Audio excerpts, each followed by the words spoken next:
It's not just automatic that your mind is a powerful force for good.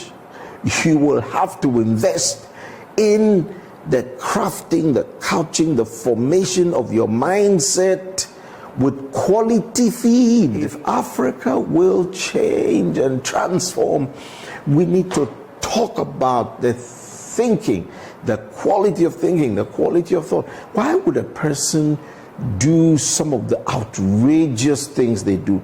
It's all mindset. From Cairo to Cape Town, Senegal to Somalia, we have to understand that our continent is exactly what the mindset of its people are.